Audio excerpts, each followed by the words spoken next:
Hola, maestros y compañeros. Nosotros somos el equipo número 6, que está conformado por Campomanes Caballero Ángel Manuel, Rajales Cruz María José y una servidora García Santos Brenda. Nosotros vamos a exponer la tesis de la empresa Chatino. Es una empresa con personal técnicamente capacitado y comprometido con los valores de la empresa, así como de sus distintos clientes y socios comerciales, en quienes enfocan toda su atención y esmero. Esto buscando todo un momento satisfactorio del 100% de sus necesidades y sus requerimientos. La actividad principal es el beneficio o transformación y comercialización del arroz y sus derivados, la compra y comercialización de productos tales como el frijol, el alpiste, maíz palomero, las lentejas, y como la venta y la elaboración de los productos concentrados relacionados con el ramo de las bebidas refrescantes son parte también importante del desarrollo de la empresa. Cuenta con una visión que es ser la compañía líder de granos y semillas, alcanzando los más altos niveles de penetración del mercado para que los productos sean preferidos por los consumidores. Su misión es ofrecer productos y servicios dentro del más alto estándar de calidad e innovación, asimismo buscando permanentemente el liderazgo con respeto y responsabilidad al relacionarse con los colaboradores, los clientes, los proveedores y con la comunidad, creando también un valor agregado a precios competitivos. En la localización se encuentra en el sur 33 entre Oriente 18 y Prolongación de Sur 33 y número, Colonia Centro, con código postal 94300 en Orizaba, Veracruz. Y en la figura se muestra un mapa que ilustra la ubicación. En los productos, bueno, Chatino produce muchísimos productos que a continuación se les va a presentar. Tenemos como primero el arroz extra, que es un color blanco característico cosechado en Estados Unidos de Norteamérica y envasado por manos mexicanas. Por sus características, la variedad grano no se pega ni se bate y preferentemente se incluye en las recetas en las que requiere que los granos de arroz se mantengan secos y sueltos. Tenemos el arroz super extra, que viene siendo casi el mismo que el anterior.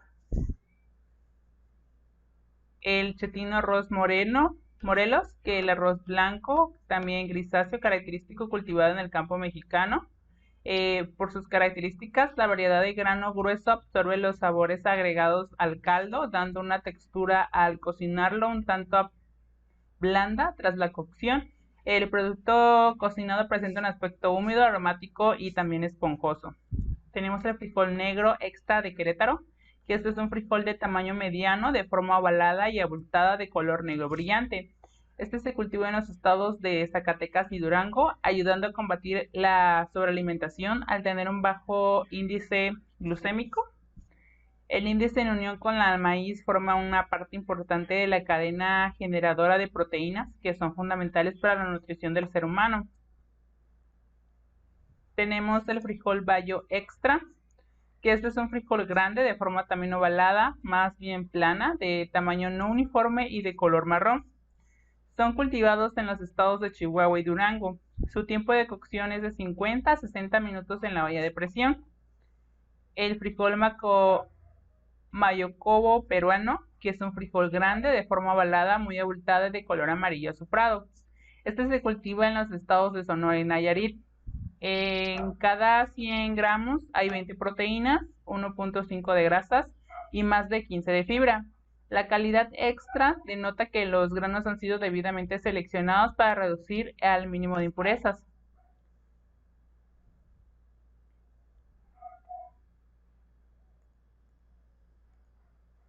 Tenemos el frijol pinto, que es un frijol de tamaño mediano, de forma ovalada y abultada, es de color negro brillante y se cultiva en los estados de Zacatecas y Durango. Tenemos el frijol flor de mayo, que este también es de tamaño mediano, de forma ovalada y abultada, de color beige, con manchas púrpuras o rosadas y que se cultivan en los estados de Zacatecas y Durango. El maíz palomero, que el maíz palomero es cosechado también en los Estados Unidos de Norteamérica y envasado también por manos mexicanas. Estos son una fuente importante de fibra, antioxidantes y además sustanciales cantidades de polifenoles. Están compuestos por antioxidantes que se encuentran también en las frutas, verduras, en el vino tinto y en el chocolate. Tenemos la avena, que los granos de avena se cosechan y hacen hojuelas en los Estados Unidos de América. Son envasados por manos mexicanas. La avena comúnmente se siembra al principio de la primavera para cosecharla a mediados o a finales del verano. Tenemos la lenteja, que la lenteja se cosecha también en los Estados Unidos de Norteamérica. Estas se cultivan para su consumo en dos variedades básicas, que una produce semillas pequeñas de color castaño y la otra semillas amarillas de mayor tamaño. Tenemos el arroz del águila, que es arroz de color blanco, característico, cosechado en los Estados Unidos de Norteamérica.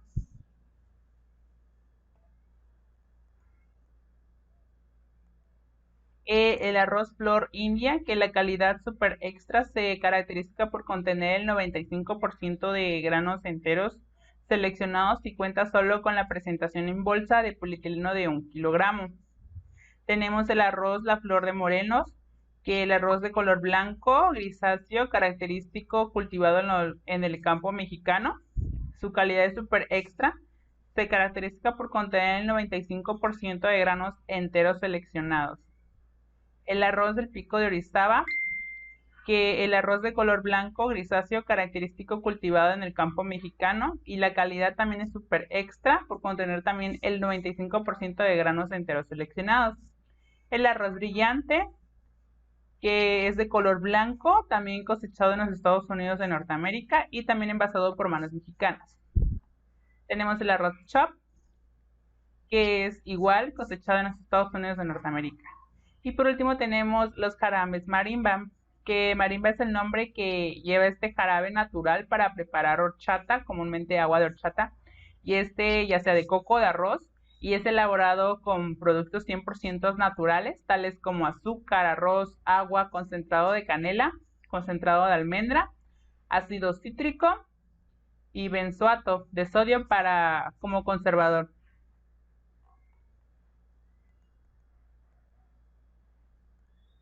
Tenemos en cómo se definió el producto o el área donde se realizó. Bueno, las empresas que no tienen un compromiso real en la calidad de sus productos incurren costos por falta de calidad, como son los rechazos, los desperdicios, las devoluciones de los clientes, costos de inspección, reprocesos, excesos de horas extras, entre otros. Todos estos costos impactan fuertemente en la economía de las compañías, poniendo en peligro su permanencia en el futuro. Dentro del proyecto, este busca mejor su calidad del producto final, que es generando en el área de embolsado de la empresa procesadora de arroz, debido a que se cuentan con dificultades para cumplir con los requerimientos críticos del cliente, asimismo ocasionando que la empresa se enfrente a los siguientes problemas, como son desperdicios de materiales, que estos son específicamente las bobinas de película plástica que sirven para embolsar las distintas presentaciones del arroz. El costo de energía, ya que los reprocesamientos del arroz requiere el retrabajo de las máquinas del área de embolsado y las que se encargan de procesar el arroz en la etapa anterior. La falta de aprovechamiento en mano de obra, esto también ya que los trabajadores deben volver a embolsar el producto que fue ya reprocesado. La falta de confiabilidad por parte de los clientes, que ya que en muchas ocasiones ellos han devuelto lotes que no cumplen con los requerimientos de la calidad necesarios, y menor capacidad de producción, lo cual hace que se traduce en menos ingresos para la empresa.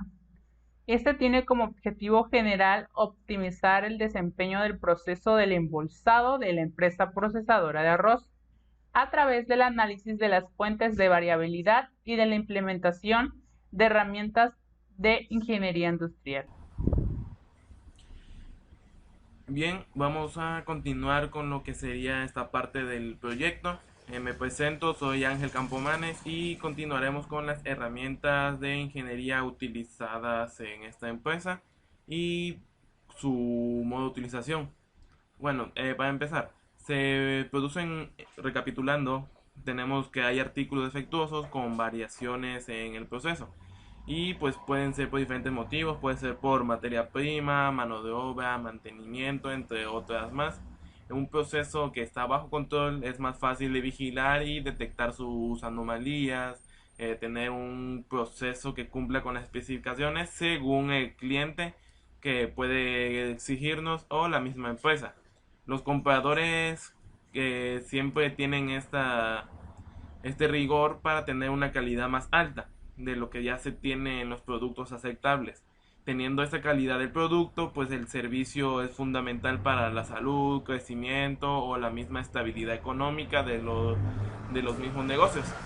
Todo esto con una meta de proporcionar un producto o servicio en la cual la calidad haya sido diseñada, producida o conservada a muy buen costo y claramente que satisfaga al consumidor.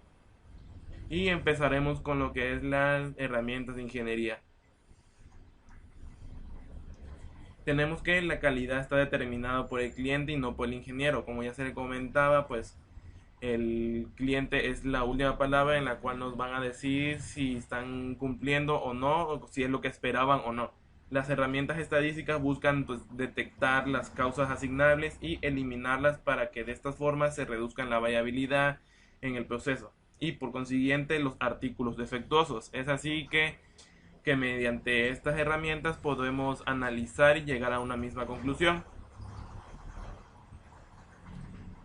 Tendremos a lo largo de este video tendremos algunas herramientas que fueron aplicadas en esta empresa, como son los diagramas de caja, algunas herramientas como histogramas, diagrama de flujo, cartas de control, diagrama de Ishikawa o causa y efecto, hojas de verificación, diagrama de Pareto, diseño de experimentos, regresión lineal simple o múltiple y planes de muestreo. Estas son algunas de las herramientas en las que se va a constar esta empresa y se va a basar y alguna utilización de algunas de estas.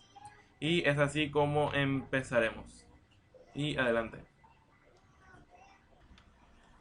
Bien, tenemos por primera ocasión tenemos el control total de la calidad. Para empezar, pues este es un procedimiento para alcanzar la meta industrial de la calidad llamada control de la calidad. Es decir, nos vamos a ir un seguimiento sobre si hay algunos defectos, errores, variaciones. Se establecen, se establecen los estándares, que significa determinar que sean los estándares requeridos para los costos de calidad y que tenga un buen funcionamiento, seguridad y confiabilidad en el producto.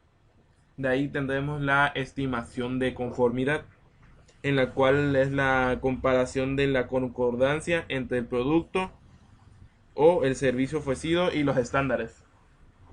Tendremos que ejercer una acción cuando sea necesario, es decir, pues tenemos que tener la corrección de los problemas y sus causas según sean los factores que se van a utilizar, mantenimientos, producción o algo con satisfacción del usuario. Tendremos que hacer los planes para mejorar. Esto pues desarrollar según nuestras mejoras, tener algunos estándares y el comportamiento de algunas cosas y la confiabilidad del producto. En esto se basan el control total de calidad.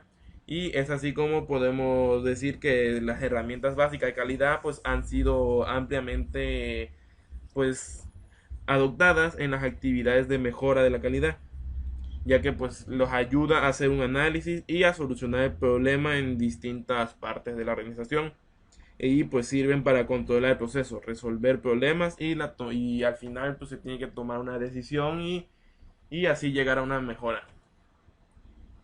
Y empecemos, tendremos el diagrama de caja. ¿En qué consiste? Pues una herramienta para describir el comportamiento de unos datos y de suma utilidad para comparar procesos, tratamientos y en general para hacer análisis por extractos. ¿A qué se refiere por extractos? Pues que llegar a integrar algunas partes que se pueden componer, algunos factores como pueden ser llegar a ser que analizar lotes, proveedores, turnos. Más adelante se verá en la aplicación. El diagrama de caja pues se basa en los cuartiles, como se puede ver en la imagen, y parten del rango de variación de los datos en 4 grupos, y cada uno de los cuales tiene un 25% de las mediciones. De esta forma se puede visualizar dónde empieza el 25% de los datos menores, donde el 25% de los datos mayores y de qué punto a otro se ubica el 50% de los datos que están en el centro. Este diagrama de caja se puede componer por el largo del diagrama. ¿Cómo se puede mostrar? Pues que incluye el rectángulo con dos brazos, ambos brazos o bigotes que se pueden llegar a llamar, indicando una medición de la variación de los datos. Tendremos la parte central del diagrama que indica la tendencia central de los datos. Esos datos que nos pueden arrojar nuestra investigación, por lo que también ayudarán a comparar dos o más procesos, máquinas, lotes o turnos según sea nuestro extracto. Y tendremos que comparar visualmente la longitud de ambos brazos. Si uno es más grande que el otro, entonces la distribución de los datos es probablemente sesgada en la dirección del brazo más grande. Según sea el brazo más grande, podemos decir que es sesgada hacia ese lado. En caso de que el diagrama esté basado en una cantidad suficiente de datos, ver si hay datos fuera de las barreras inferiores, es decir, tenemos nuestros límites y ver qué pasa y analizar con esos datos. También tendremos el diagrama de flujo. Este es un proceso de producción y o servicio, que es una manera de representación gráfica en la que se muestran todos los pasos necesarios y en secuencia para llevar a cabo un determinado proceso y cómo se relacionan entre sí, ya que se usan símbolos que describen los diferentes tipos de operaciones que intervienen en dicho proceso. Se muestra la simbología que tenemos que decir como en este proyecto utilizo como operación, la hora de retraso, inspección, tenemos transportación, almacenaje y actividad combinada. Tendremos una imagen meramente informativa en la cual tendremos cada paso desde la obtención de la materia prima hasta el producto terminado. Tendremos esto bien auxiliado con la simbología que se puede observar y se puede graficar cualquier proceso en una hoja de diagrama de flujo.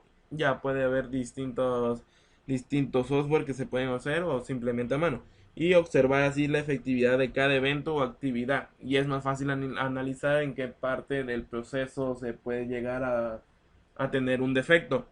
Los diagramas de flujo, pues el proceso de producción son particularmente útiles para comprender la configuración de las entradas, el proceso y las salidas, ya que en este pueden marcar en qué parte puede entrar un nuevo componente.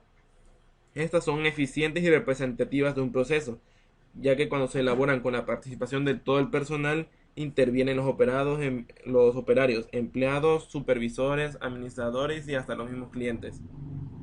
Y es así como se compone un diagrama de flujo y adelante se verá demostrativamente. Tendremos lo que es un histograma. Histograma pues son las gráficas que resultan de alguna tabla de frecuencias que ya se haya obtenido, integrada.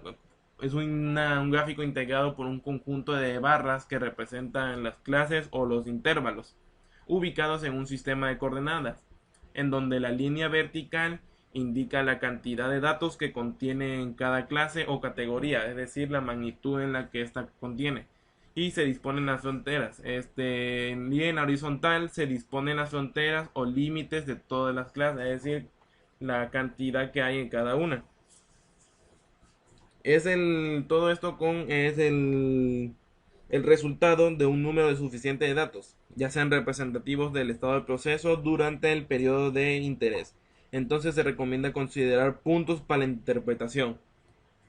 Se tiene que ver si se cumple con todo. Se tiene que observar la tendencia central de los datos para poder así determinar una decisión. Estudiar el centrado del proceso, se puede examinar la variabilidad del proceso, analizar la forma del histograma.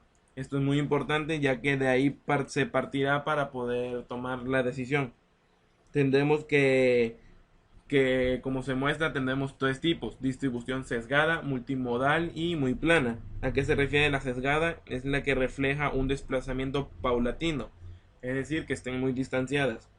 La multimodal, que pueden tener dos modas o picos, que se muestren dos tendencias centrales diferentes. Puede haber dos tipos puede haber más tipos de picos, y en la cual nos identifican las modas que pueden llegar a tener. Tendremos la distribución muy plana, que es como la distribución modal, pero con la particularidad de que las diferencias son menos fuertes. Y como su nombre nos dice, pues se van a ver gráficos más bajos, más planos. Además, hay que ver si hay datos raros, ya que una pequeña cantidad de mediciones pues pueden ser muy extremas y que son identificadas mediante el histograma por barras pequeñas. Normalmente están distanciadas o se pueden ver cómo se altera el histograma. Y estratificar. Se puede encontrar la información valiosa si se hace un histograma por cada fuente, es decir, como ya se le venía mencionando, por cada factor que puede intervenir, y así ya se ve dónde está el problema dentro de ese factor, ya que se obtienen datos procedentes de distintas máquinas, proveedores, lotes, turnos u operadores, y es así como se pueden manejar diferentes tipos de histogramas. Tendremos el diagrama de Pareto, también llamado curva cerrada o distribución ABC. Es una gráfica en la cual nos permite organizar datos de forma en que estos queden de orden descendente, es decir, de mayor a menor, de izquierda a derecha, y separados por barras, en la cual permiten asignar un orden de prioridad. Mediante la gráfica colocamos los pocos que son vitales a la izquierda y los muchos triviales a la derecha, y el diagrama facilita el estudio de las fallas en las industrias. ¿Y a qué se refiere esto? De que vamos a estar de manera de un porcentaje acumulado en ver cuáles son los que son que tienen más defectos y que son mayores que nos pueden provocar. Hay que tener en cuenta que tanto la distribución de los efectos como sus posibles causas no es un proceso lineal, sino que el 20% de las causas totales son originadas al 80% de los efectos. Es decir, que tendremos que nuestros 20% de artículos pueden ser que sean el 80% de nuestros problemas.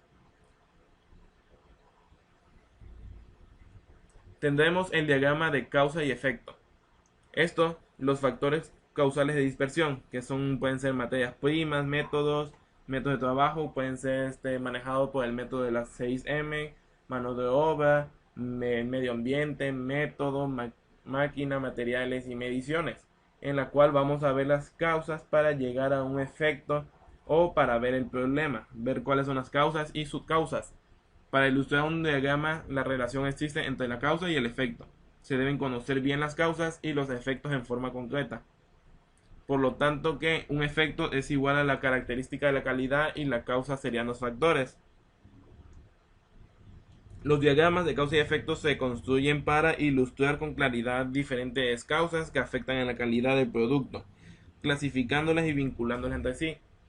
Dentro de cada método, dentro de cada máquina, según su categoría, puede haber diferentes tipos de causas y subcausas que en las cuales pueden llegar a llegar a este problema. Lo importante es que cumpla su propósito y hay varias maneras de utilizarlo. Se pueden para ver si es de manera educativa, para guiar la discusión, reunir solamente datos o para resolver cualquier problema, que es lo que interesa en este proyecto, que es resolver la variabilidad que hay en el embolsado de arroz. Tendremos los gráficos de control. Todos los individuos de una organización desean el mejoramiento continuo de la calidad y la productividad.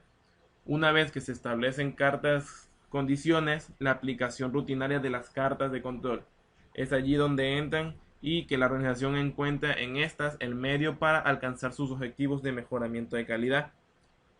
¿A qué se refiere? Pues una carta de control es una técnica de monitoreo de procesos en línea que se usa ampliamente para este fin. También pueden usarse para estimar los parámetros de un proceso de producción y determinar con esta información la capacidad del proceso. Pueden ofrecer una información muy importante para mejorar. Se debe recordar que la meta de última de control estadístico de procesos es eliminar la variabilidad del proceso.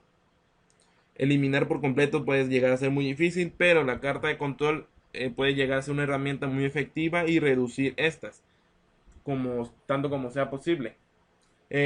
Consiste, como se puede lograr ver en la imagen, de una línea central. La línea central es únicamente para representante de causas fortuitas. También existen las dos líneas horizontales que es el límite de control superior y también está el inferior, en la cual esos límites de control se eligen de tal modo que si el proceso está bajo control, casi todos los puntos muestrales se localizarán entre ellos. Y se supone que el proceso está bajo control y no es necesaria ninguna acción. Son como límites que se ponen en la cual veremos si están cumpliendo, es que están dentro de estos límites y ver que no haya mucha variabilidad. Puede haber uno o más puntos fuera de los límites de control. Si hay dos de 3 puntos consecutivos fuera de los límites de advertencia, significan 2 sigma, pero aún dentro de los límites de control. Una corrida de 8 puntos consecutivos en el mismo lado de la línea también puede suceder. 6 puntos seguidos que se incrementan o se decrementan de manera sostenida. Puede haber 15 puntos seguidos en la zona C, tanto arriba como debajo de la línea central. 8 puntos seguidos en ambos lados de la línea central, pero ninguno de ellos en la zona C. Puede haber patrones inusuales o no aleatorios en los datos y uno o más puntos cerca de los límites de control o de advertencia. Existen dos tipos de cartas de control, por variables y por atributo. Las variables son de uso generalizado, cuando se trata de una característica de calidad que es de una variable. Por lo general es necesario monitorear tanto el valor medio de la característica de la calidad como su variabilidad. Y por el contrario, la carta de control por atributo, pues tendremos que son para variables de uso generalizado y cuando se trata con una característica de la calidad que es una variable. Por ejemplo, que es necesario monitorear tanto el valor medio de la característica de la calidad como su variabilidad.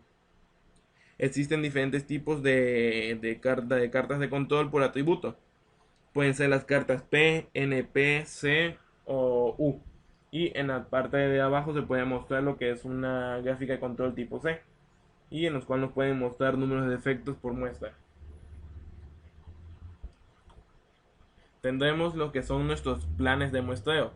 El muestreo pues muy sencillo, en la cual se pueden simplemente ver una cierta parte y checar si pasa o no pasa. Ahora sí que se determinan si las unidades de las muestras cumplen con los requisitos de las especificaciones. Se pueden efectuar el examen de las muestras por el sistema de mediciones, que pueden ser por variables, midiendo con las características de la calidad en cada una de las unidades de la muestra. Un plan específico que determina el tamaño o tamaños a ser utilizados y el criterio asociado a la aceptación o rechazo. Y es cuando entran si pasa o no pasa y puede llegar a ser muy complejo. Cuando la aceptación del material o las piezas se reciben, se basa en una inspección en la fábrica.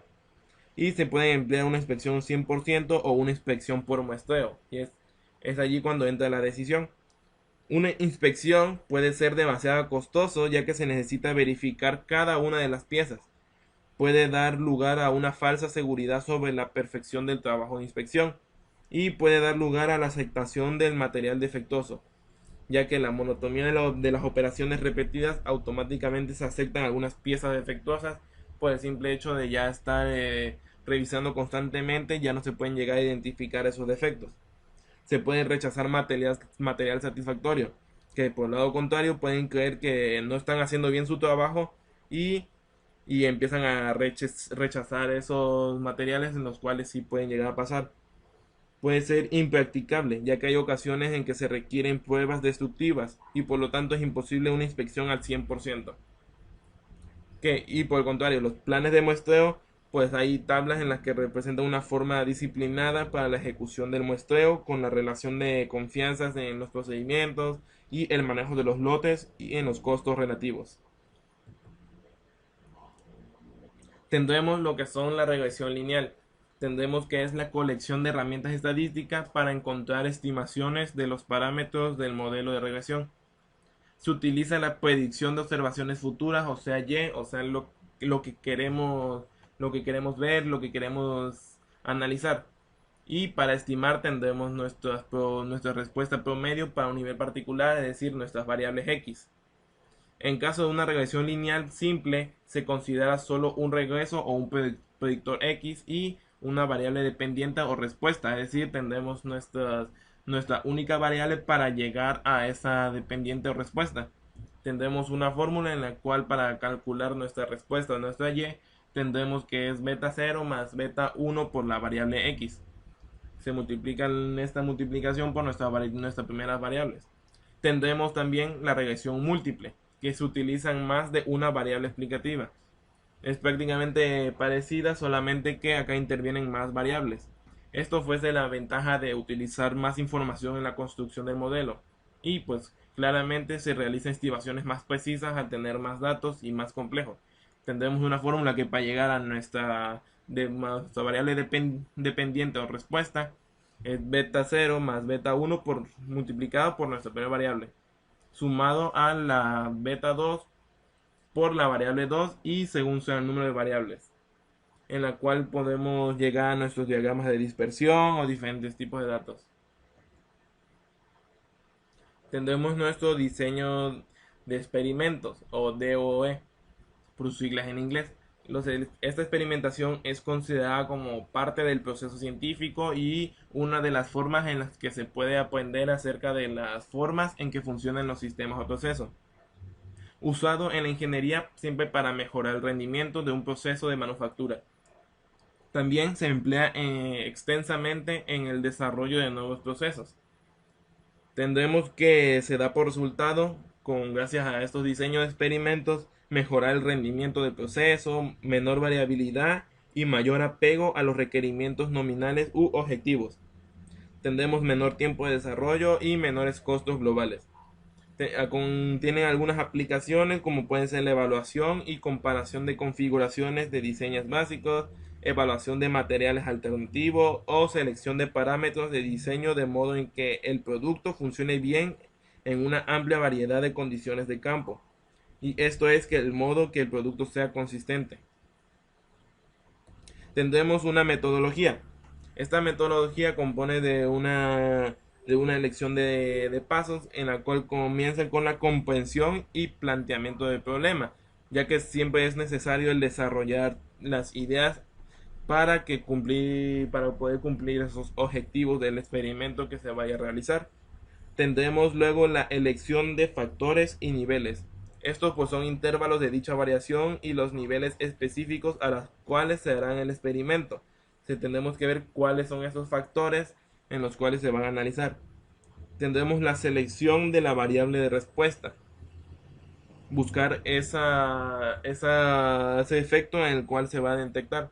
Seleccionar la respuesta y el experimentador debe estar seguro de que la respuesta que va a hacer se va a medir realmente. Tienen que estar seguros si es esa nuestra solución. Tendremos la elección del diseño experimental. Ya teniendo todo listo, se considera el tamaño muestral, se selecciona en el orden de los ensayos experimentales, se determina si hay necesidad de realizar un bloqueo o algunas otras restricciones de autorización. Y ahora es cuando se echa a andar el experimento, ya que se realiza el experimento y se vigila el proceso cuidadosamente para asegurar que todo se haga conforme a lo planeado. Tendremos al final analizar los datos, de modo que los resultados y se lleguen a algunas conclusiones y que sean objetivos y que sean perfectamente apreciativos, para al final llegar a unas conclusiones y recomendaciones que simplemente es para llegar a hacer qué es lo que se va a hacer o en qué quedó en ese experimento. Ahora tendremos lo que son análisis de varianza, o mejor conocido como ANOVA por sus siglas en inglés, que resulta de descomponer la variabilidad total de los datos en cada uno de los componentes. Esto compara a tratamientos o niveles de un factor único y la respuesta en que se observa cada uno de los tratamientos, siendo una variable aleatoria. Es decir, que en esta nos vamos a hacer un conjunto de cálculos en los cuales se van yendo haciendo los tratamientos según sean los factores, en los cuales se calculan las medias, y esas medias pueden llegar a funcionar para otro tipo de datos y llegar a intergrupales y llegar a poder tener mejores resultados. El ANOVA requiere que el orden de los experimentos se realice en orden aleatorio, de manera en que el medio ambiente en el que se usan los tratamientos pueden ser a menudo unidades experimentales, que sean lo más uniforme posible. que por lo tanto este diseño experimental es un diseño completamente aleatorizado. Y luego con la utilización de estos datos pues se requieren estas gráficas, en las cuales puede ser una gráfica de prueba normal, puede ser de ajuste, pueden ser histogramas o según el orden. Tendremos que el ANOVA puede describir dos situaciones con respecto al efecto de los tratamientos. Primero, los tratamientos pueden haber sido seleccionados específicamente por el experimentador, es decir, se tiene una muestra y en la cual se van a trabajar sobre esos datos. En esta situación se desea probar la hipótesis sobre medidas de los tratamientos y pues entender las conclusiones si se aplican los niveles del factor considerados del análisis. Se pueden llegar a tener a comparar si se tiene la hipótesis nula o la hipótesis alternativa, y si se rechaza o se acepta, según sean nuestros niveles de confianza y nuestro conjunto de tablas, según sea nuestra distribución normal. Bien, al tener todas estas herramientas, se van a utilizar para llegar a la detección del problema o ver cuáles son las variabilidades que pueden llegar a ver.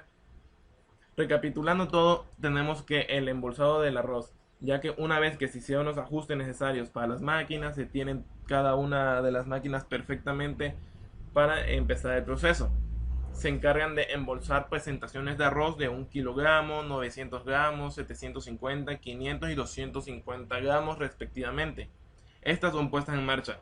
Y empezando, pues las bolsas son llevadas por una banda transportadora hasta un operador, y en la cual pues se está encargado de embolsar las diferentes presentaciones, que contienen de 10 a 30 bolsas por presentación, que son los que están a su cargo. De ahí, otro operador se encarga de llevar las presentaciones hasta la tarima, en la que una vez llena es analizada a partir de una muestra por el departamento de calidad. Es allí donde se pueden llegar a detectar los defectos en el embolsado. Y de cumplir con las especificaciones, pues la tarima es llevada al almacén, y de lo contrario esta es retenida y se puede llegar a reprocesar. Tendremos aquí la utilización de su diagrama de flujo, en la cual nos muestran que primero se tiene la resección de las bobinas, de ahí pasan a una operación, tendremos una inspección de bobinas, tendremos el almacenar las bobinas, de ahí pasan alguna demora que puede ser esperar que el llenado de las tolvas, de ahí se transporta la bobina al proceso. Se empiezan a hacer las operaciones necesarias como ajustar la bobina a la máquina, ajustar las temperaturas, la presentación y embolsar las presentaciones, al igual que colocar los paquetes en tarimas. De allí se va a un muestreo de las tarimas, es decir, se va a la inspección en la cual se pueden llegar a detectar si tiene defectos o no. Después de eso, que hayan pasado nuestro muestreo, pues se va a emplayar la tarima de las piezas que sí fueron aceptadas. Y finalmente se van a nuestro almacén, se van a almacenar por medio de tarimas. Una vez teniendo este proceso, se procede a ver cuáles son estos problemas, y para empezar a ver cuáles son estos factores en los que pueden llegar a dañar. Tendremos el análisis para el proceso mediante estadística descriptiva, ya que la estadística pues es una herramienta muy básica para poder llegar a unas conclusiones y analizar cada uno de los datos. Se tiene primero desperdicio, tiene un gran impacto en los costos de la organización, ya que cada bobina contiene 25 kilos de película plástica y cada kilo cuesta en promedio 45 pesos. Además, cada kilo de bobina desperdiciada se traduce en 128 empaques de arroz no producidos, es decir, es ahí donde la empresa empieza a dudar. Se consideró importante evaluar el desperdicio en promedio diario provocado para cada uno de los 6 proveedores, de las 8 máquinas y de los 2 turnos. Tendremos, primeramente, es importante definir que la empresa considera como desperdicio cada vez que una o más bolsas no cumplen con los requerimientos de calidad. Y pues estas son abiertas y el arroz es contenido en ellas, vaciando en costales para poder ser reprocesados. Mientras que las bolsas rotas por máquinas son arrojadas a sus respectivos contenedores. Y al final de cada turno esos contenedores son pesados y la cantidad resultante es considerada como desperdicio. Y estos desperdicios las pasaron en nuestras tablas de datos, y en la cual se tiene que en el mes de septiembre se obtuvieron 525.48 kilos, en octubre 567.40 kilos, en noviembre 602.17 kilos, en diciembre 656.35 kilos, y nos lleva un promedio de 587.85 kilos de desperdicio que se llevan mensualmente en un promedio, en los cuales estos datos nos servirán para empezar a hacer nuestros gráficos.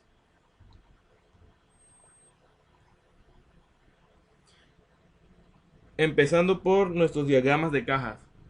Estos diagramas de cajas nos van a decir el desperdicio promedio generado por día de los tres factores evaluados, y considerablemente alto y altísimo, según sea asimismo su variabilidad. Podemos ver en estas tablas cómo se dividen por turnos, más adelante por máquinas y más adelante por diferentes tipos de factores. Empecemos por los turnos en septiembre, que se tiene una desviación estándar y un promedio de kilogramos al día, en el cual el turno 1 fue de 17.06 y en el turno 2 17.08. Fueron representados en un diagrama de caja. De ahí tendremos por turnos en el mes de octubre. En el turno 1 16.40 kilogramos al día. En el turno 2 24.63 kilogramos al día en el mes de octubre. Tendremos que en el mes de noviembre por turno tendremos en el turno 1 25.26 kilogramos por día y en el turno 2 12.54 kilos por día. Y nos tienen aquí nuestro diagrama de caja, y al igual que en el turno de diciembre se ve como en el primer turno se tiene 25.43 y en el segundo turno 24.10 kilogramos al día. Se tiene además, se pasa a otro factor, se analiza en otro factor que puede ser el desperdicio por máquina, empezando otra vez en el mes de septiembre. Se tienen los diferentes tipos de máquinas, que son 8 máquinas con sus respectivos promedios de desperdicio al kilogramo al día. Se tiene en el mes de octubre igualmente 8 máquinas y con sus respectivos promedios de desperdicio de kilogramos al día. Luego tenemos nuestro mes de noviembre. Igualmente tendremos acá 7 máquinas con sus respectivos promedios de desperdicio de kilogramos al día. Y tendremos nuestro mes de diciembre, que tiene acá 8 máquinas y tiene un promedio de desperdicio de kilogramos al día respectivamente su máquina. Se pasa a otro factor y son por proveedor. Aquí se medirá por proveedor. Se tiene que en el mes de septiembre se utilizó 6 proveedores y se tiene su desperdicio en promedio de kilogramo al día. Se pasa al mes de octubre con sus respectivos promedio con 6 proveedores. Tendremos en el mes de noviembre 6 proveedores igualmente con sus respectivos promedios, y en el mes de diciembre. ¿Y a qué vamos con todo esto? Pues se ve que en octubre por turno y por máquina en septiembre se concluye que el comportamiento de cada turno en esos meses fue igual.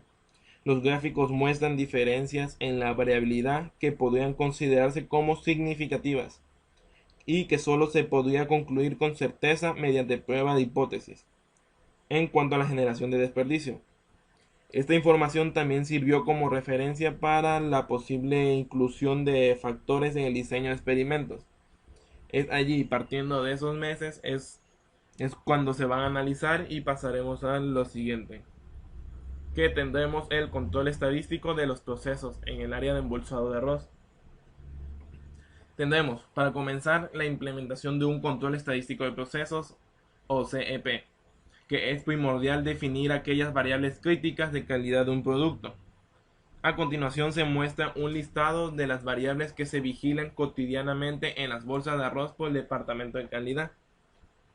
Tendremos el centrado de la bolsa. El centrado de la bolsa se refiere a la distancia entre el diseño y los límites superiores y el inferior de la bolsa de la misma, como se puede lograr ver en la imagen. tendremos el tamaño de la bolsa, que como su nombre lo indica, se busca que el tamaño entre en cada bolsa como sea uniformemente posible. Tendremos el peso, que se busca que cada bolsa contenga la cantidad exacta del producto indicado en el diseño. Tendremos el sellado, ya que esta característica se refiere a que exista un sellado tanto horizontal como vertical de la bolsa, completamente uniforme y que no se observen grumos o quemaduras, ya que puede dañar la calidad de la bolsa. Ruptura de la bolsa. Como su nombre le indica, pues vigila que la bolsa esté completamente sellada, sin riesgo a que el producto contenga o que su producto contenido se vacíe. Tendremos la vigencia. Esta variable es muy importante ya que se refiere a que las bolsas contengan su respectiva fecha de caducidad. Y además tendremos las manchas en las bolsas. Esto incurre que este tipo de efectos si la bolsa presenta marcas de alguna clase que no correspondan al diseño de la misma. Se puede lograr a ver cómo las variables en esta imagen se pudieron cambiarse y fueron el centrado y el tamaño de la bolsa, ya que tenemos nuestro diseño y nuestro respectivo centrado. Y tendremos que, como se muestra, el centrado se midió de la distancia existente entre los límites de la bolsa y el diseño. Los valores obtenidos se restaron y la diferencia fue la que se procedió a graficar. Se supondría que si el diseño está completamente centrado, el residuo sería cero, mientras que para el tamaño se midió el largo de la bolsa. Y es así como se consideró esta gráfica. De ahí tendremos la determinación de los productos a controlar. Tendremos que la empresa embolsa alrededor de 25 productos distintos, por lo cual, basándose en un diagrama de Pareto, en la cual permite priorizar aquellos productos con más problemas. Como ya se venía comentando en la definición, se ve cuáles son los que tienen más efectos en este problema, pero que pueden llegar a ser los que sean el 20% y llegar a ser nuestro 80% de los defectos. Se procedió a graficar la cantidad de desperdicio que se había obtenido por marca durante los 4 meses de registros proporcionados anteriormente por la empresa. Y se dieron diferentes tipos de paretos, resultando las siguientes figuras. Tendremos el diagrama de Pareto para el desperdicio por marca. En septiembre se pueden llegar a ver cómo empieza desde el producto 23, prosigue el 5, el 9, el 3 y el 12 y así consecutivamente, en la cual nos tiene un porcentaje del 41%, el siguiente del 17% y el otro del 6%, y de ahí ya empiezan a disminuir casi insignificativamente los porcentajes. En octubre se vuelve a apreciar de que está el producto 23 con mayores defectos, siendo un 41% de los defectos de desperdicios en kilos. Tendremos en el mes de noviembre y diciembre que vuelve a aparecer el producto 23 como primer lugar en porcentajes, ya que va de manera descendentemente, es decir, de mayor a menor. Se puede observar el producto 23 en noviembre y en diciembre igualmente el producto 23 con el 39% de los defectos. ¿Y a qué concluimos con todos con estos paretos? Se concluye que el producto 23, que cuenta con presentaciones de 900 gramos y 1 kilo, es aquel que debería aplicarse un CEP, ya que estos fueron los que presentaron los mayores problemas de calidad al ser causantes del alrededor del 40% de desperdicio mensual durante los 4 meses que fueron analizados. Al tener este problema se ve claramente de que este producto es el que está causando y cual se van a analizar más a fondo. Ahora tendremos las cartas de control de X-R para las representaciones del arroz de 900 gramos y 1 kilogramo en las cuales fueron detectadas. Al seguir con este estudio, pues se tienen definidas las variables y las presentaciones en las cuales se les aplicaría este control. Lo siguiente fue diseñar un formato de recolección de datos, en la cual se registrarán los valores para las variables de peso, centrado y tamaño de la bolsa, que fueron estos factores los que se decidieron. Se recolectaron 27 muestras de tamaño de 5 provenientes de las 8 máquinas para las 3 variables. Y es decir, simplemente ese fue el formato que se consiguió. se tienen las muestras, se tienen los subgrupos y se tiene el problema de centrado, el de peso y el tamaño de bolsa, y es así como se recolectó. Ya una vez recolectados se pasaron a hacer algunos histogramas. Terminando el proceso de recolección, pues se llegó al histograma, los cuales ayudarán a observar la homogeneidad de los datos y poder tener una visión inicial sobre la normalidad de los mismos. Asimismo, se les aplicaron pruebas de bondad y el ajuste con un nivel de significancia del 5%, es decir, un nivel de probabilidad del 95%, para corroborar el supuesto de normalidad. Y se obtuvieron los siguientes histogramas. Tendremos que el histograma de variable de centrado de 900 gramos. Se puede llegar a ver cómo cómo tenemos nuestra media y tenemos nuestra distribución, nuestra campana.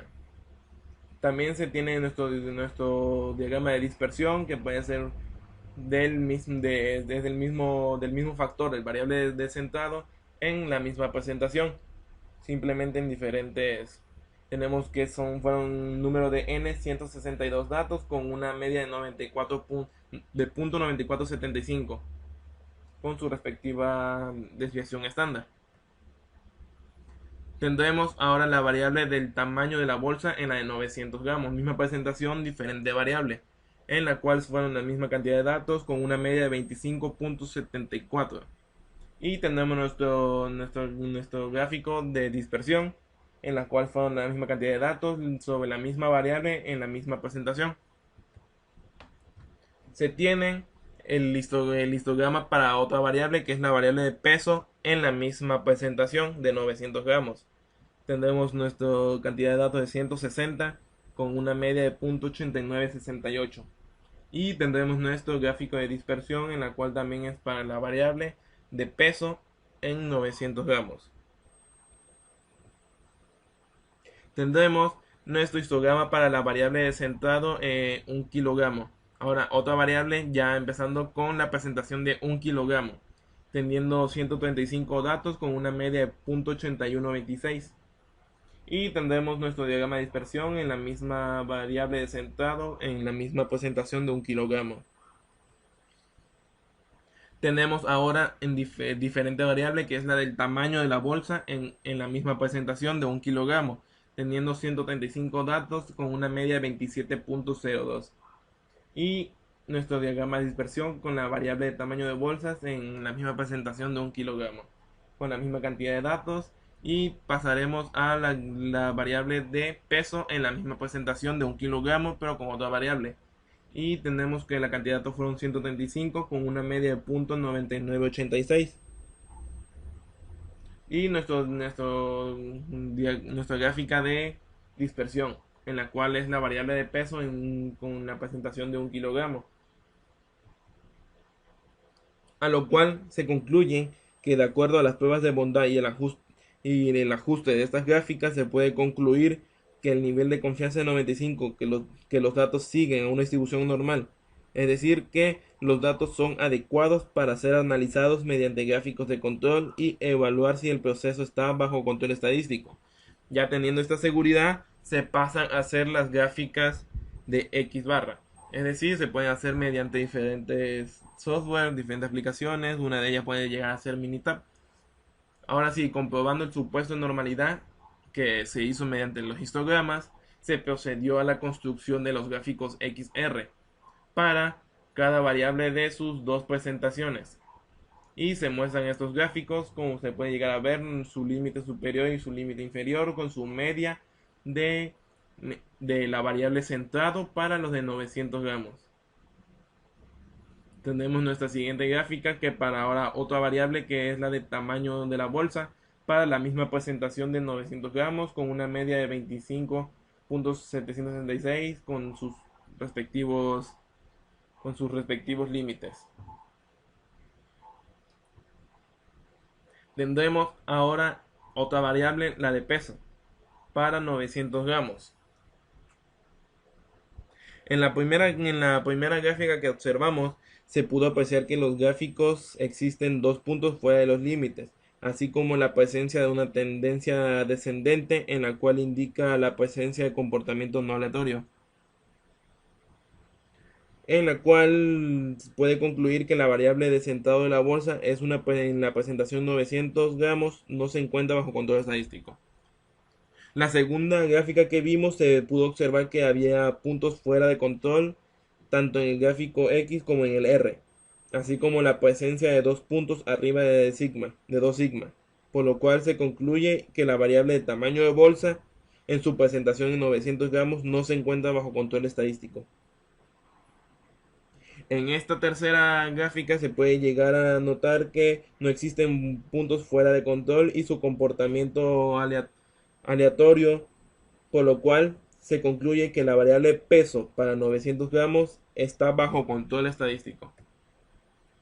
Tendremos la siguiente, en la cual se puede observar que el gráfico X se tiene la presencia de 3 puntos fuera de los límites de especificaciones, por lo cual se concluye que en la variable centrado de bolsa en su presentación de un kilogramo no está bajo control estadístico.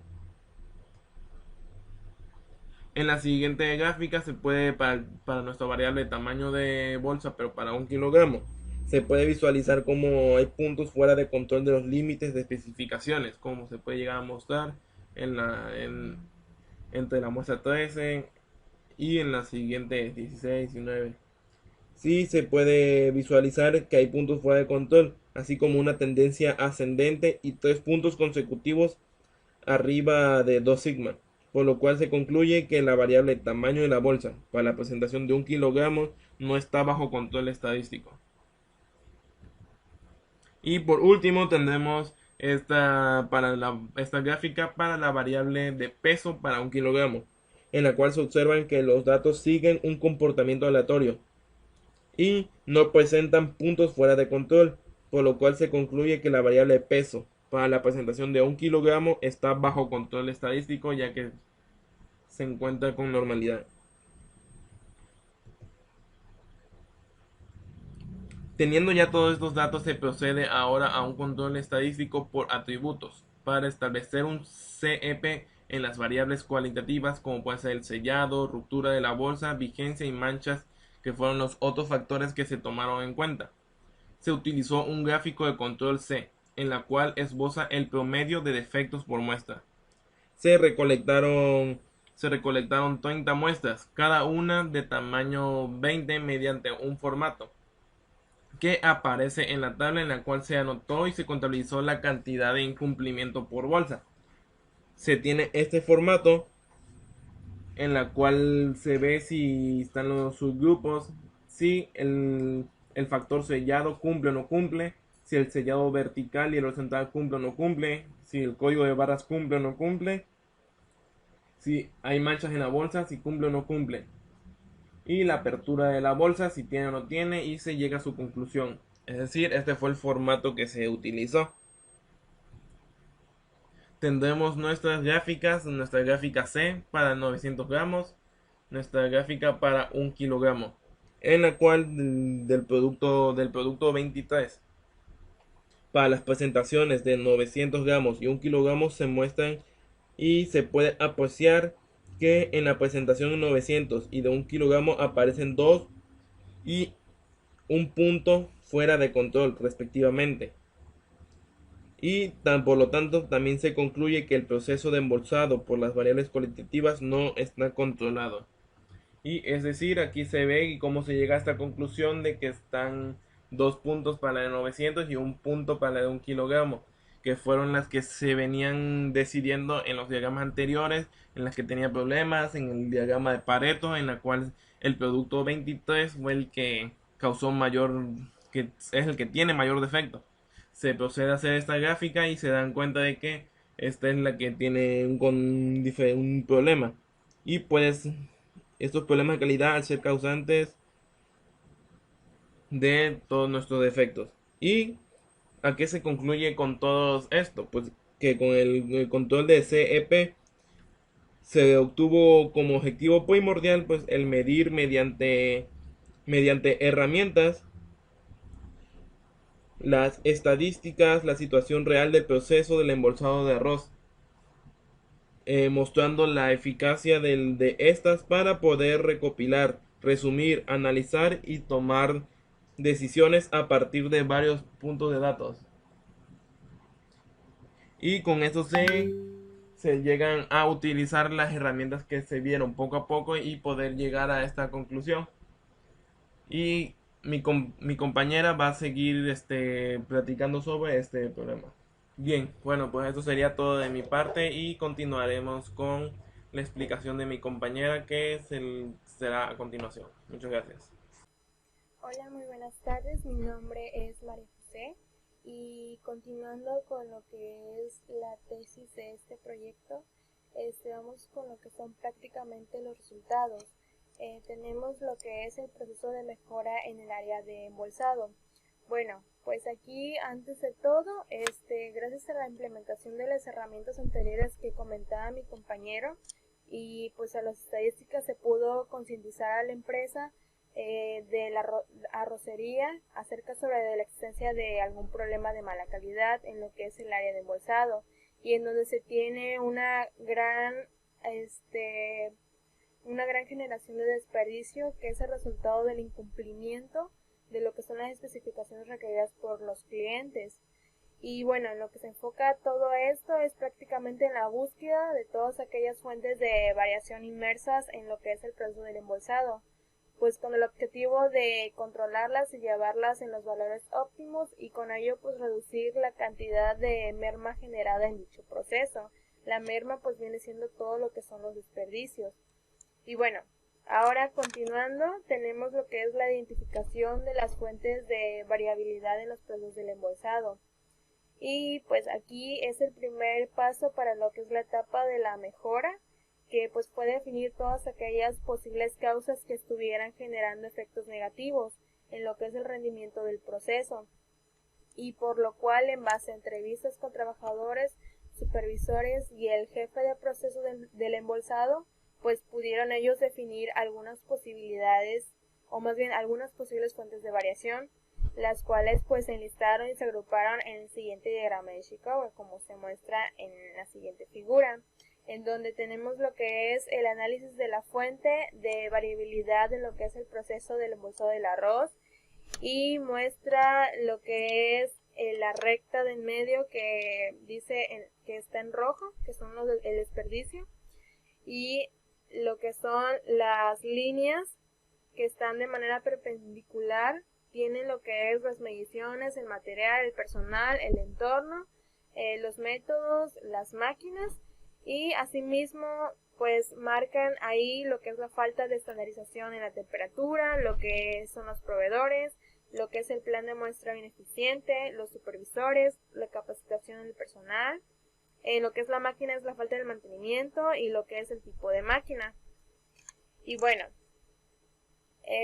ahora tenemos las causas que se analizaron. Tenemos 5 causas. La primera es el turno, la siguiente es el tipo de máquina, el siguiente son los proveedores, la cuarta son las temperaturas y por último tenemos lo que son el plan de muestreo. Bueno, comenzando por lo que es el turno. El turno, pues en la planta mencionaba que se trabajan 2 turnos durante el día, en los cuales hay 2 supervisores que se encargan de darle los mantenimientos y ajustes necesarios a lo que son las máquinas, en función de la presentación del arroz que pues se vaya a ser embolsado. El tipo de máquina viene siendo, en este caso, que en la planta existen 8 máquinas embolsadoras, 2 que son del tipo A, 4 que son del tipo B y 2 del tipo C. Y pues cada una trabaja con diferentes temperaturas y embolsan a diferentes velocidades, obviamente por los tipos de arroz que manejan. En lo que son los proveedores, pues para cada tipo de marca existen 6 proveedores de bobinas. Nunca se ha hecho análisis acerca del nivel de la calidad de cada uno, es lo que ellos mencionan. Con respecto a las temperaturas, pues dice que cada supervisor establece la temperatura de la máquina en función del calibre de la bobina. Sin embargo, pues esta se establece al tanteo, ya que los supervisores no cuentan con un micrómetro y no saben exactamente el calibre de la bobina en cuestión, y por lo cual en lo que son los rangos de las temperaturas son muy variados y no están predeterminados. con respecto a lo que es el plan de muestreo, que es por último, pues menciona que el plan de muestreo utilizado para aceptar o rechazar lotes de bovinas fue establecido pues empíricamente, en el que la cantidad de bovina a muestrear va en función de una sencilla fórmula, que la fórmula es raíz cuadrada de x, en donde x va a ser el número de bovinas en el lote. Y pues cabe mencionar también que en varias ocasiones han aceptado lotes que debían ser rechazados, o sea que no tenían por qué haberlos aceptado, sin embargo pues ellos lo hicieron. Y bueno, en un principio buscaron incluir los primeros 4 puntos mencionados ahorita, pero pues debido a lo que es el diseño factorial completo, solo pudieron ser incluidos en el experimento los factores de tipo de máquina, el de proveedor y el de turno, ya que cada uno de estos, al no estar estandarizado, ni la temperatura, ni el calibre de la bobina, pues logran encontrar los niveles óptimos, que implicaría utilizar una metodología de superficie de respuesta. Tan solo en este estudio pues implicaría otro tema de tesis, por lo que en este proyecto se enfocaron en tratar con estos factores y utilizaron la herramienta de regresión lineal múltiple. Y en cuanto al plan de muestreo, se propuso el uso del plan de muestreo basado en lo que es la norma militar estándar. Ahora, a continuación tenemos lo que es el 4.2, que es aplicación de un diseño de experimentos factorial completo, en donde viene lo que es el subtema, que es definición de niveles y variable de respuesta para lo que es el diseño. Y aquí los siguientes puntos a establecer fueron los niveles de cada factor y la variable de respuesta a medir. Como lo había mencionado, solamente consideraron 3 puntos, lo que fue el turno, proveedores y el tipo de máquina. Para lo que es el factor turno, se consideraron 2 niveles, lo que es el turno 1 y el turno 2, y se consideró de esta manera pues para evaluar el desempeño de los 2 supervisores que elaboraban durante dichos turnos, por lo cual este factor tiene estos 2 turnos, el turno 1 y el turno 2, porque deben supervisar a estos mismos. Ahora, para lo que es los proveedores, se consideran 6 niveles, proveedor 1, 2, 3, 4 y 5 y 6. Y pues para ello se eligió evaluar a los 6, ya que de acuerdo a los expertos en el proceso, pues esos tenían mucha influencia en la calidad final de las bolsas, por lo cual este factor tuvo esos 6 niveles.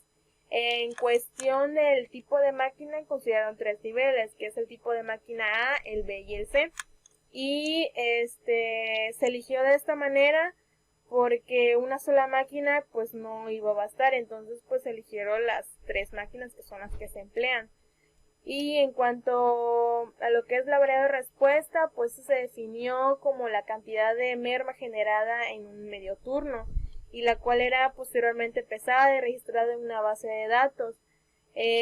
También aquí reitero en que la merma pues se considera, como lo había mencionado en este caso, la cantidad total de película plástica que se es desechada, y esto debido a que una o más bolsas no cumplen con algunas de las especificaciones de calidad establecidas, y pues esto al menos pues es importante cumplir con las especificaciones que se piden. Ahora, con respecto al establecimiento del tamaño de la muestra, la fórmula la fórmula que se emplea para lo que es el tamaño de muestra es la que conocemos como n, que es igual a 2, que multiplica todo a t infinito sobre 2 por g por l y a su vez por s, todo esto elevado al cuadrado, entre d, y aquí dice que d viene siendo lo que es la diferencia que se busca identificar en el diseño, y S viene siendo la desviación estándar de la muestra inicial. Se tomó esta muestra, en la cual pues se registró durante 5 días lo que es la cantidad de basura generada durante medio turno. Todo esto con el objetivo de definir una desviación estándar inicial y de esta manera poder ellos establecer el número de réplica para el requerimiento. Y en la tabla 4.1 pues se da una muestra preliminar de lo que fueron los 5 días, en el que el día 1 se tiene 6.12 kilos de desperdicio, en el 2 10.25, en el 3 8.36, en lo que fue el 4 se tiene 9.56 y en el 5 se tiene 7.86. Como se observa en los resultados, pues son los efectos principales del probador y el tipo de máquina resultan ser significativos, ya que su valor P es menor que el valor del alfa de 0.05. Y también, pues de esta manera puede concluirse que mediante el ajustado R, que es el modelo, es bueno, ya que explica un 55.43% de lo que es la variabilidad del proceso.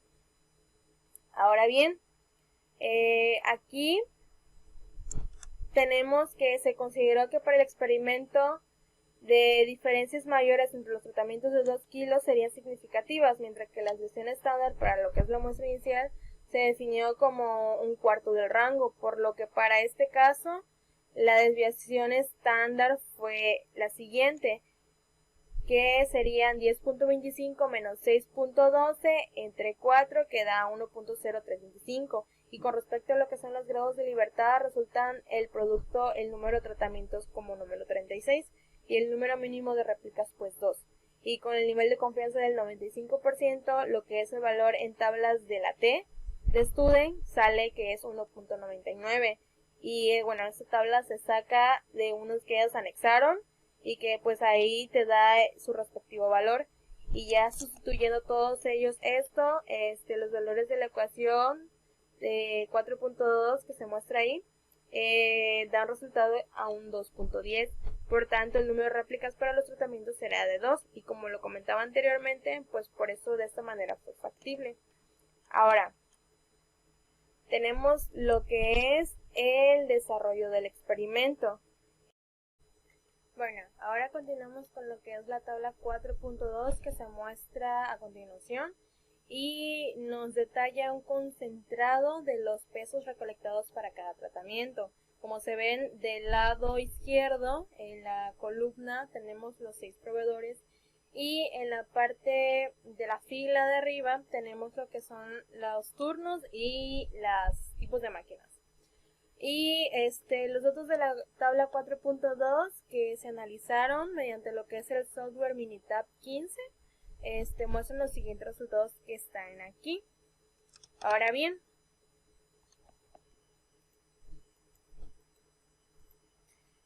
tenemos las siguientes gráficas que en base a aquellos resultados dieron como tal estas gráficas. Y tenemos lo que son las gráficas de residuos para desperdicio, estas. Y también tenemos esta gráfica de efectos principales para lo que es el desperdicio. Y bueno, una vez que se definió la significancia de los factores, pues lo siguiente que ellos realizaron fue la comprobación de los supuestos de modelo que fueran cumplidos, como se mostró en la tabla 4.2. Y ahora se muestra lo que es la gráfica de residuales del modelo, en el cual se puede apreciar que no existe evidencia de falta de normalidad, homocedasticidad, independencia y aleatoriedad.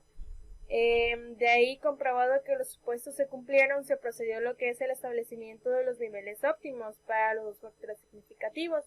Y pues para ello se utilizó un gráfico de efectos principales mostrado en la tabla, bueno, más bien en la figura 4.3, que es la que está del lado derecho. Y pues es importante recordar que se buscó aquellos que minimizan las cantidades de desperdicio.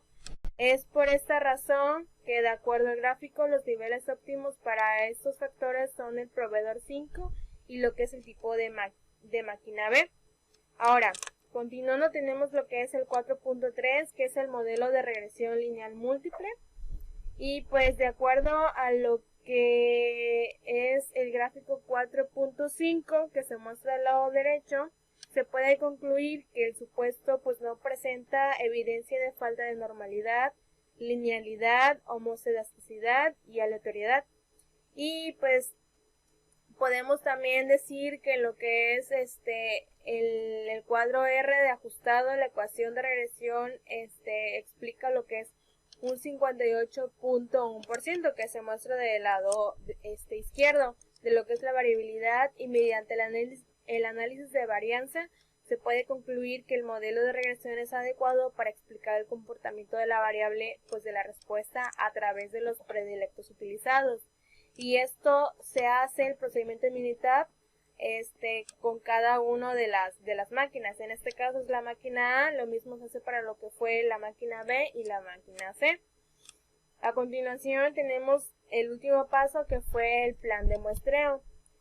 Aquí, pues como se mencionó anteriormente en lo que fue la primera sección, el equipo de mejora pues consideró como una posible fuente de variabilidad en la calidad de los productos finales lo que es la manera que llevaba a cabo la actividad del muestreo en la recepción de las bobinas.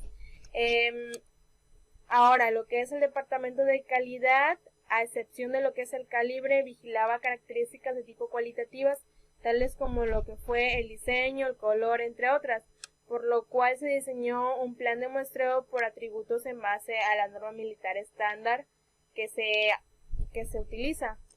Ahora bien, para lo que es el diseño del plan de muestreo, pues fue necesaria la definición de varios puntos importantes.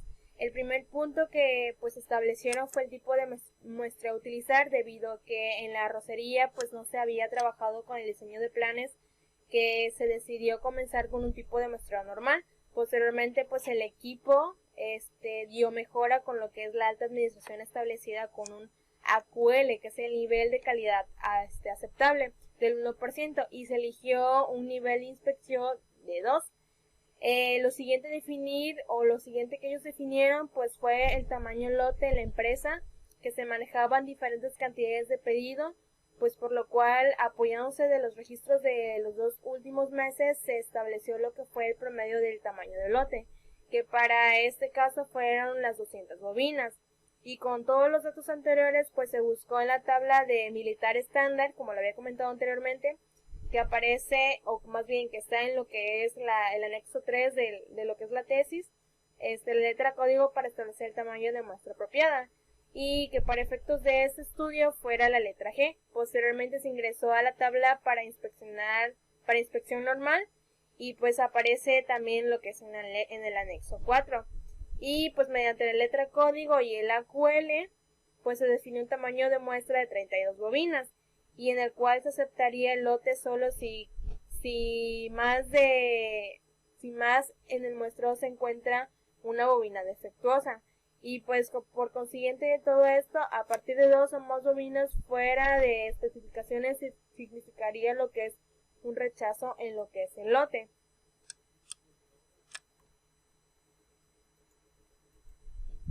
Y bueno, ya por conclusión de todo esto, pues voy a mencionar que pues el uso de técnicas científicas es de gran utilidad, y cuando se decide incursionar en la búsqueda de mejora de los procesos de una organización, pues es importante resaltar que para lograr el éxito de las mismas se requiere del compromiso de la dirección y de la participación de todos los trabajadores, obviamente. Esas técnicas pues hacen posible lo que es medir, analizar y controlar procesos de una manera más ágil, confiable y eficaz, y con todo esto pues poder conocer de qué manera se están haciendo las cosas y qué aspectos requieren ser mejorados. Específicamente en lo que es esta empresa de arrocera y su proceso de embolsado, pues lo que hicieron fue el uso de una amplia gama de herramientas estadísticas univariadas con el objetivo de poder minimizar la cantidad de desperdicios que generaban diariamente en esa área y que estaban trayendo consigo pérdidas económicas significativas por mes, y esto sin darse cuenta. Y pues lo que fue el primer paso fue identificar mediante estadística descriptiva la existencia de un problema real en el área de embolsado, cuantificando la cantidad de desperdicios que eran generados, y a través de todo esto, la visualización de los gráficos de cajas, se pudieron identificar algunas de las fuentes de variabilidad, tales como se mencionaron anteriormente, que fueron los proveedores, las máquinas y los turnos existentes. Y una vez reconocido el problema, lo siguiente fue la priorización en aquellos productos que generaban pues la mayor cantidad de desperdicio, y para ello se apoyaron en lo que fue un diagrama de Pareto. Posteriormente a todo esto, aplicaron el CEP por variables y atributos sobre estos productos, para determinar de esta manera si el proceso cumplía con las especificaciones de calidad, y demostrando de esta manera que existían causas asignables, y se concluyó que el proceso no estaba controlado. Después de haber identificado, medido y comprobado la existencia de un problema de calidad, gracias a las aplicaciones de los diseños experimentales y de la regresión lineal, se pudo identificar mejores parámetros para lo que es el proceso en base a aquellos que lograran minimizar el desperdicio, y pues la creación de un plan de muestreo permitió también consigo tener un mayor control en la entrada de bovinas y por todo esto tener una menor probabilidad de aceptar lotes que se encuentren fuera de especificaciones, porque ellos mencionaban que pues aceptaban lotes así tal cual sin verificarlas. Y bueno, aún existen áreas de oportunidad que ellos mencionan que pueden ser analizadas bajo herramientas de ingeniería industrial en futuros trabajos, como lo pueden ser un análisis económico y financiero para evaluar la factibilidad en la compra de nueva maquinaria, que reemplace aquellas que no estén trabajando en óptimas condiciones, trayendo consigo pues costos por desperdicio y retrabajos. También una aplicación de la metodología de superficies de respuesta para la determinación de las temperaturas óptimas de cada máquina. Y también pues el establecimiento de pronósticos para la producción de bolsas de arroz y administración de inventarios para los periodos de bovinas que son realizados. Y pues finalmente ya para concluir realmente todo esto, pues las herramientas estadísticas son aplicables en cualquier empresa, ya sea de bienes o servicios, que busque la mejora constante de sus procesos, que es lo que siempre se está buscando en toda industria, y que ya que la calidad más que una tarea es una forma de vida para lo que son las organizaciones. Y pues esto es todo de nuestra parte, espero que les haya gustado, gracias.